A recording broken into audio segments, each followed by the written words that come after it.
Yan po yung nasa 5 palapag. At nung napasok na po natin yan ay napakalawak po niyan sa loob. Damay po siya sa madidemolis. Halos yung mga bahay dito nasa 2 palapag. Dami nang nawasak na bahay oh.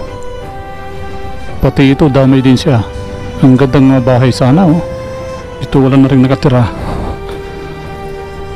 Buo pa yung hagdan oh. Yan yung CR nya. Daming nawasak.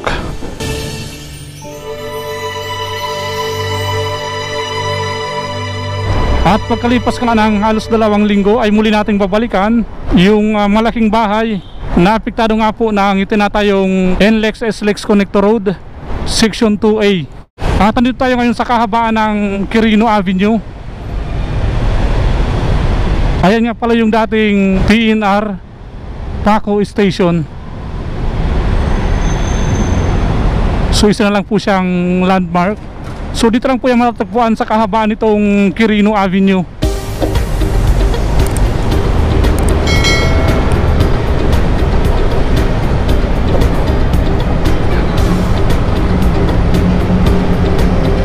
At ayan nga pala yung Skyway Stage 3. Ayan yung double decker. So dyan po kukonekta yung tinatayong NLEX SLEX Connector Road.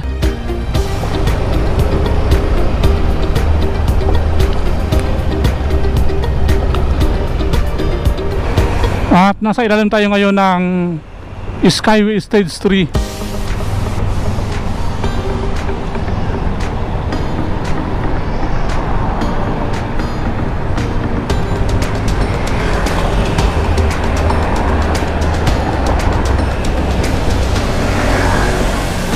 At ayan, kasalukuyan pa rin po silang nag-rebar para nga po sa itatayo nga po nilang kolom.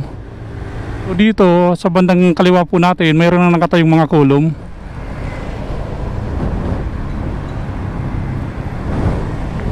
So doon na lang po yung ginagawa nilang pag-rebar. So malapit na nga po doon sa Skyway Stage 3.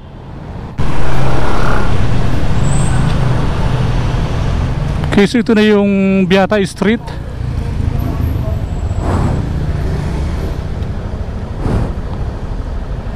Ayan yung mga kabahayan na apektado nga po ng demolisyon. At pati rin dito oh. Ito yung apektado nga po ng itatayo nilang NLEX SLEX Connector Road Section 2A.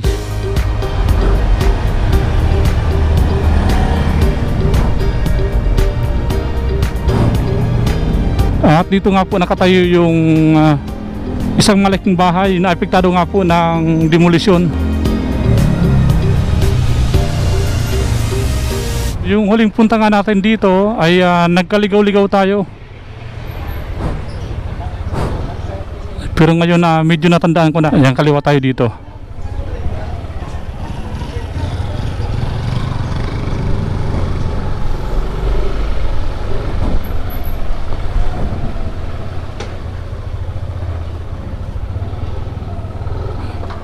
Marami rin kasing mga kabahayan dito. So ito yung isa sa landmark natin. Ayun.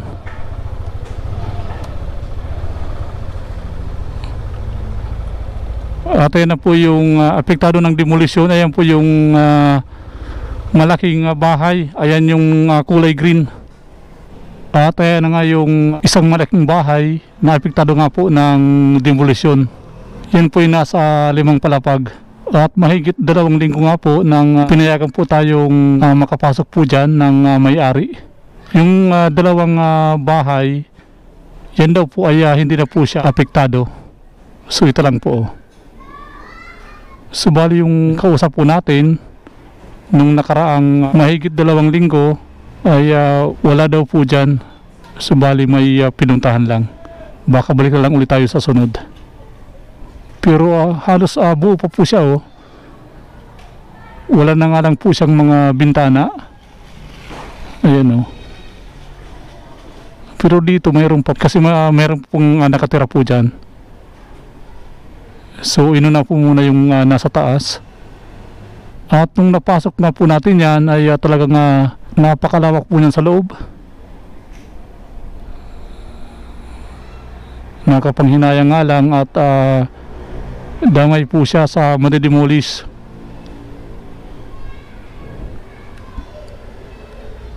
Kagaya po nito, ito po yung mga ilan pa pong apektado ng demolisyon. So marami pong mga bahay yung apektado dito. Katulad po nito.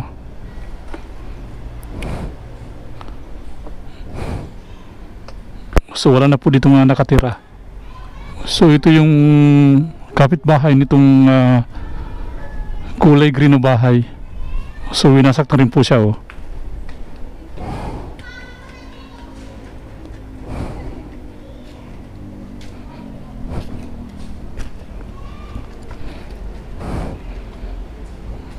Pati dito.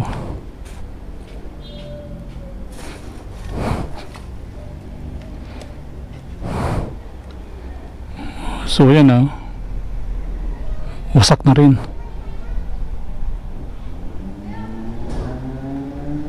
Malamang pati ito damay po siya sa demolisyon. So dito po kasi tatawid yung itatayo nga po nilang NLEX SLEX Connector Road Section 2A. Ang lawak pala nito.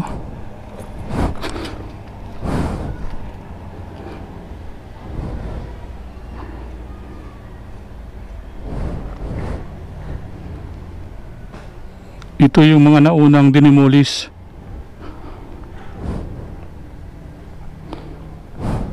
Daming mga debris. Ingat-ingat lang po tayo. Ayan.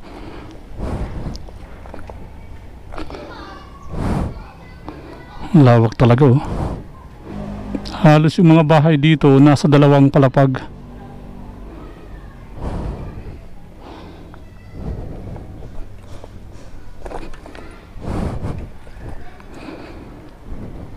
Dami nang nawasak na bahay oh.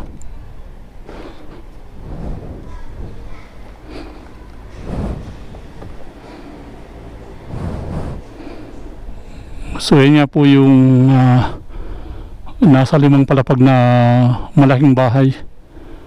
Ang ganda oh. Okay, so nandito tayo ngayon sa tabi ng Pasig River. So ito yung papuntang Mandaluyong at ito naman yung papuntang Quiapo. So ito nga po yung Padre Jacinto Zamora Bridge. So ayan po yung papuntang Santa Mesa. At sa pagtawid nga po nitong Pasig River, ayan po yung warehouse ng Chuchi Foundation. So binawasan po siya kasi nga po dyan po magtatayo ng poste or column para nga po sa itatayo nga po nilang NLEX SLEX Connector Road Section 2A. So mayroon po ditong hinihilang bards. 2 bards po yan oh. So yung tugboat ang liit lang pala pero kayang hilahin yung 2 bards.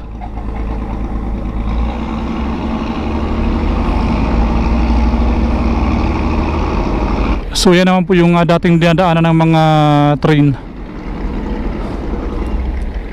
At dito nga sa pagtawid nitong Pasig River, so ito na po yung Tandakan.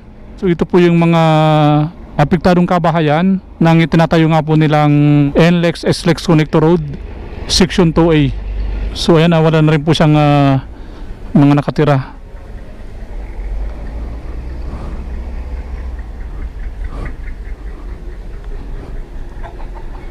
Wala na rin siyang bubong oh.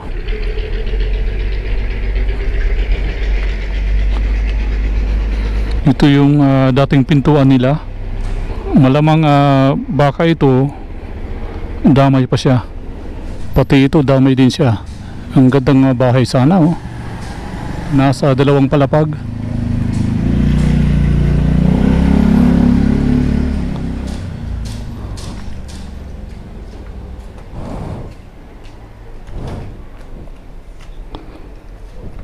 Ito yung dating bintana niya, oh.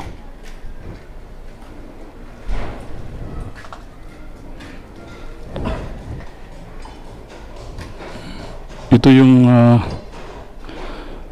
pinakapinto niya.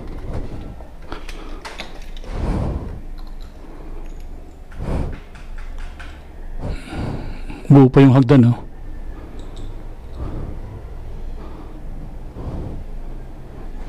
Tapos sa palot sa kabila. Ayan yung CR niya.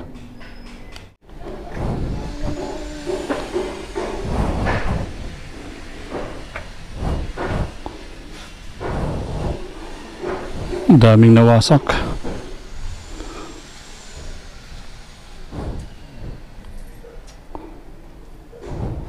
Wasak-wasak na rin, oh.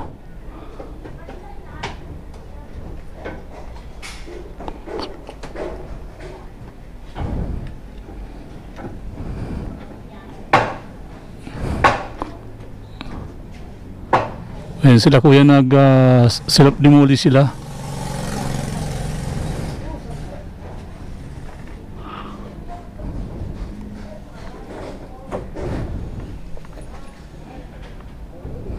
Dahil pala mga pasikot-sikot dito, oh. So hanggang dito lang muna ang ating update dito nga po sa mga kabahayan na apektado nga po ng demolisyon. So dito lang po yan sa Pandacan, Manila.